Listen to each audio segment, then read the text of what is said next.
ለዛሬ ሚስጥር ላወጣ ነው። አብዛኞቹ ታዋቂና ዝነኛ የሀገራችን ዝነኞች ራሳቸውን የሚያጌጡበት ጌጣጌጥና ወርቅ የሚሸምቱበትን ዝነኛ የሆነ ወርቅ ቤት ነው ማሳያችሁ። ዛሬ ወርቅ ነው ሪቪው የምናደርገው። የውያ ሪቪው ነው በመከታተል ላይ የምትገኙት። ኑ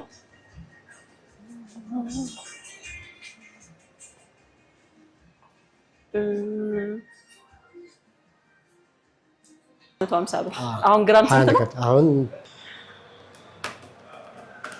34500 ማለት ነው። 34500 ብዙም አልጨመረም። 34000 ብቻ ነው የጨመረው አንተ አይደል? 34000 እውነት ነው።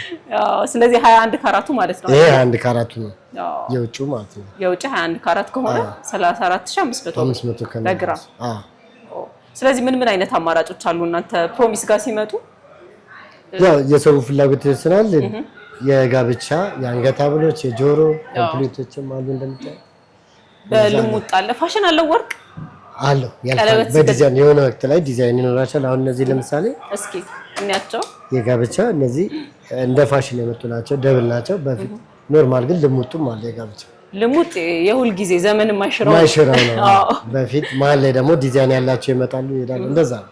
አሁን የወቅቱ ግን እነዚህ ደብል ይወዷቸዋል።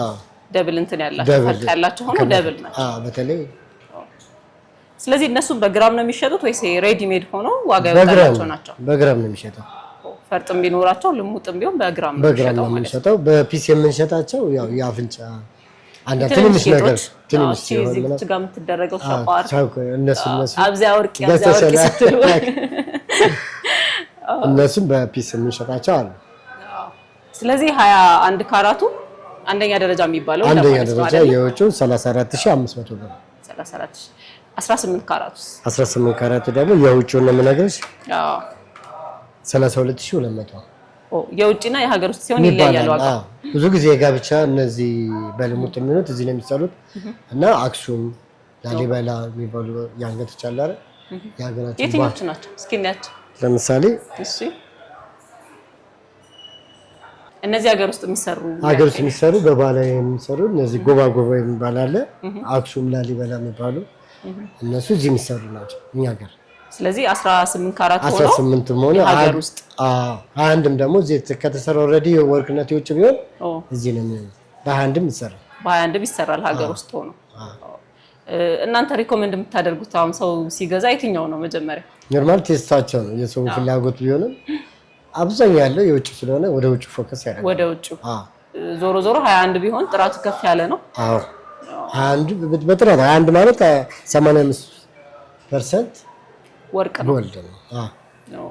18 ሲሆን 18 ደግሞ 75% ማለት 75% እንዴ በደንብ ይለያያል እንጂ 10% ያለ ልዩነት አለው። በጣም አሪፍ። ስለዚህ አንድ ሰው ወርቅ ለመግዛት ሲመጣ ምንድነው ቅድሚያ ማየት ያለበት? ያው ኪሱ እንዳለ ሆኖ ከዛ ውጪ እንደ አንተ ወርቅ ሙያ ላይ እንዳለ ሰው እንደሚያቅሰው ምንድነው ቼክ ማድረግ ያለበት? አንዳንዴ ተበላን ይላሉ። ማይሆን ወርቅ ገዛን ወይ ወርቅ ነው ብለን የሆነ ቤት ሄደን ገዛን ምናምን የሚባል ነገር ስለምሰማ በምንድነው ትክክለኛውን ወርቅ ማረጋገጥ የሚችለው አንድ ገዢ መጥቶ? ገዢ ኖርማሊ ያው ክሮስ ቼክ በማድረግ ግን ከነባቱ ከነደረሰኝ ገዝተው እንትን ከነደረሰኝ ሲጋዙ ያን ያህል እንትን ሪስክ አይኖርባቸው። የሚሄዱበት ቦታ ነው የሚወስነው ወሳኝነቱ። አዎ እንደዚህ መንገድ ላይ ምናምን ሲሸጡላቸው ነው እንጂ እንትን አይደለም። በህጋዊ መንገድ እንደዚህ ማወቅ የሚችሉበት መንገድ ያው ባለሙያም ሆነ ሁለተኛ ደግሞ እምነት ነው። በደረሰኝ አድርገው በደረሰኝ መግዛት ነው በደረሰኝ። ስለዚህ የሚሄዱበት ቦታ መወሰን አለበት። ለዛ ነው ዛሬ እዚህ ፕሮሚስ የመጣ ነው። እኛም አንደኛው መሄድ ያለባቸው ቦታ እንደውም ስሰማ እንዴ የሀገራችን ዝነኞች ሁሉ ወርቅ የሚገዙት እዚህ አይደል እንዴ ተብዬ ነው የመጣሁት። እነማን መጣ ያውቃሉ? ማንን አስተናግደህ ታውቃለህ ወይ? ደግሞ ባልደረቦቼ ያው ዳዊት ጽጌን አስተናግደናል ይላሉ። እሺ እና መለሰትም አስተናግደናል። ስለዚህ ልክ ነኝ። ትክክል ነሽ። ምርጫሽ አሪፍ ነው። በጣም አሪፍ። እስኪ የተወሰኑትን እንያቸው። እሺ ዘካ ያሉት 18 ካራት ናቸው። ወደዛ ያለው 21 ካራት። ኦኬ 18 በዚህ መደዳ ላይ በዚህ መደዳ ያሉት 18 ናቸው እንደዚህ ያለው ማለት ነው። ስለዚህ አንድ ሰው እናንተ ጋር ወርቅ መጥቶ ከመግዛት በተጨማሪ ምን ሌላ ተጨማሪ ሰርቪስ ማግኘት ይችላል? ለምሳሌ የተበጠሰ እንቀጥላለን። ኦኬ ከተበጠሰባቸው እንገዛለን። ደረሰኛቸው መሸጡን ከፈለጉ እንገዛለን። ኦርደር ቢያደርጉን ደግሞ በሚፈልጉት ዲዛይን እንሰራለን። ስለዚህ የሆነ ሰው የራሱ ዲዛይን ይዞ ቢመጣ እንሰራለን። እዚህ ማሰራት ይችላል እንደሚፈልገው አይነት ዲዛይን። ወርክሾፕ አለን፣ ወርክሾፕ እናሰራለን፣ በሚፈልገን እንሰራለን። በጣም አሪፍ። ወርቅ ሲሸጥና ሲገዛ በጣም ይለያያል ዋጋው ይባላል። ምክንያቱም ምን መሰለሽ እንትን ነው ወርቅ ሲቀልጥ ግራምም ይቀንሳል። ሁለተኛ ደግሞ የእጅ ዋጋ ብዙ ወጪ አለው። ያ ታስብ ይደረጋል ስንገዛ ማለት ነው። ያ ግን ድጋሜ ስለሆነ የሚሰራው ድጋሜ ነው የሚሰራው። ሲቀልጥ የተወሰነ ይቀንሳል። እሱ ታሳቢ ይሆናል ዛሬ።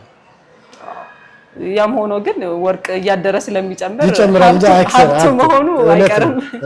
ሲሸጥ እንኳን ቢቀንስ ዋጋው በራሱ ስለሚጨምር ይካካሳል። በደንብ እውነት ነው። አስቢ እንግዲህ 650 የነበረው ዛሬ 30 ነው። ስንገዛ 23000 ድረስ እንገዛለን። አሁን ቀንሶ ትንሽ በኢራኑ ጦርነት ትንሽ ቀንሶ ነው እንጂ እስከ 27000 28000 ገዝተናል። እስኪ እዚህ ጋር ያሉት ደግሞ እንያቸው። ወርቅ መቼስ ጾታ አይመርጥም አይደለ? ብዙ ጊዜ ግን ያው ሴቶች ናቸው የሚገዙት ወይስ? ሴቶች ናቸው የሚገዙት። ወንድ የአንገት ምናምን ቢገዛ የሚያደርጉት ናቸው የሚገዙት ናቸው። ግን የሚገዙት ወንዶች ናቸው፣ የሚጠቀሙት ሴቶች ናቸው። እነዚህ ሸዋላዮች ናቸው። ብራሴቶች አሉ፣ የተለያዩ ዲዛይን አዳዲስ አያለው። እኔ እንኳን ከማውቃቸው ብዙ አማራጭ አላቸው፣ በዲዛይንም በሳይዝም አላቸው፣ እንደ ሳይዝና እንደ ዲዛይን። ስለዚህ እዚህ ቢመጡ ከወርቅ ከመግዛት ጀምሮ መሸጥ ይችላሉ፣ ማሰራት ይችላሉ። የሚፈልጉት አይነት ደግሞ ዲዛይን ካለ ይዘው ቢመጡ እንሰራለን፣ ይሰራላቸዋል ማለት ነው። ትክክል። እዛ ጋር የሚታዩኝ በጣም ትልልቆቹ ይመስሉኛል። እዚህ ካሉት ነው ሌላም አለ? እኔ አይኔ ውስጥ የገባ ነው። ኦኬ። አይ ሌላ እዚህ ፊት ለፊት ያሉት ናቸው። እነዚህ ኤክስትራ የሚባሉ 18 ካራት ኤክስትራ ናቸው። ኤክስትራ ናቸው። ኤክስትራ ማለት ከተለመደ ዲዛይን ወጣ ያሉ እንደ ፋሽን እነዚህም አሉ። ደብል ሁለቱም አንድ ላይ ነው ኖ እንደሚዞሩ ለየብቻ ናቸው። እንቱም ለየብቻ ነው የሚሸጠው። ኦኬ። ስንት ግራም ይሆናል አሁን ይሄ አንድ ላይ? ትልቁ ስንት ያመሰሽ? ይሄ ወደ 30 ግራምም 35 ግራምም ይሆናል። 30 ግራም። እስኪ ወደ ገንዘብ መተን ነው ማወቅ እንፈልገው ይሄን ከግራሙ በላይ።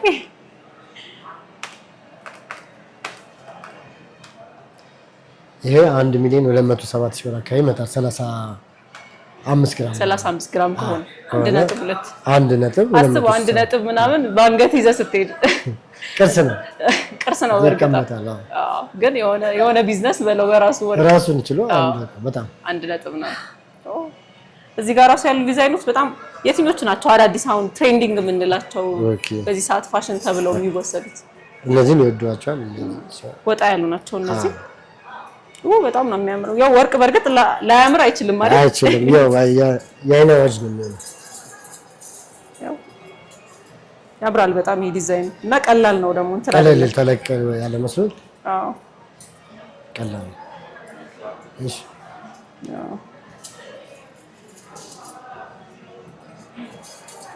እነዚህ ራሱ የሆነ ባህላዊ እንትን አላቸው። እስኪ ይሄን ዋጋ እንስራው። ግራም እና ካልኩሌተር በቃ እዚህ 44.7 ነው። 44.7 ታይምስ። ስለዚህ ከአንገቱም በለጣ። ከቅድሙ ነው ይበልጣው። 1.644,960 ብር ማለት ነው። ወርቅ ድርድር አለው እንዴ ሲሸጥ? አንድ አጀስተታ ከነባት ስለ ኮማ ይታወቃል። ያው አበሻ መደራደር እንወዳለን፣ ክርክር እንወዳለን። ወርቅ ብቻ አነስ ትላለች። በጣም ነው የሚያማምሩት። እንዳልኩት ያው ወርቅ ነው ላያምር አይችልም፣ ግን ዲዛይናቸው ደግሞ ለየት ያሉ ናቸው። ደስ ይላሉ። ከተለመዱት እነዚህ አሁን እዚህ ጋር ካሉት ምናምን እንደዛ ነው ወደቻለሁ። በጣም አሪፍ። በጣም ብዙ መቶ የገዛ ከስተመር ያስደነገጣቸዋል። አታስቡት የሆነ ልትዘጉ አካባቢ ምናምን ብዙም አሁን ስለተወደደ ያን አይደለም። የጋብቻ እናት ጥሎሽ ስለሆነ ያን ያህል እንደዚህ እንትን ያለ የለም። የጋብቻው እናት በደንብ ብትገዛው በዘንባባ ለመቀየሯም አንድ ነገር ነው። እውነት ነው። ስለዚህ በብዛት የሚሸጠው የወርቅ ጋብቻ ነው። የጋብቻ በብዛት እንሸጣለን እና አንዳንድ ከውጭ ሲመጡ ለእናቶቻቸው የጉባ አለ አይደል? ጎባጎብ ነገር አሁን እኮ ወርቅ ከጌጥ ውጪ ልብስም ሆኖ መጥቷል። እሱን ሳይ እንደዚህ አይነት ሆኖ ሙሉ እንደዚህ የሚለበስ አይነት ዱባይ ነው እሱ። ስለዚህ እዚህ ሲመጡ ተመልካቾች መግዛት ትችላላችሁ፣ ማሰራት መሸጥም ይቻላል። የምትፈልጉት ደግሞ የትኛውም ዲዛይን እንደምትፈልጉት አድርገው ይሰሩላችኋል። ዋጋው እንግዲህ እንቅጩን ነው፣ ድርድር የለውም የወርቅ ዋጋ እንደምታውቁት። ዛሬ በፕሮሚስ ጆለሪ ተገኝተን የወርቅ ዋጋ ቅኝት ነበር ያደረግነው በዮያ ሪቪው። ቆይታችን ይሄንን ይመስል ነበረ። እናንተ ወርቅ የመግዛት ሀሳብ ካላችሁ የምትሄዱበትን ታውቃላችሁ። እኔ ግን ያው ጠቁሚያችኋለሁ። እዚህ 4 ኪሎ አምባሳደር ሞል ላይ ግራውንድ ላይ ታገኙታላችሁ። ፕሮሚስ ጆለሪ ይባላሉ። ቆንጆ ቆንጆ ዲዛይኖች አላቸው። እኛ ቆይታችን ይሄንን ይመስል ነበረ። የትኛውን ይዘሽ ልትሄጂ ነው? አይ ሰርቼ ልመለስ። አመሰግናለሁ።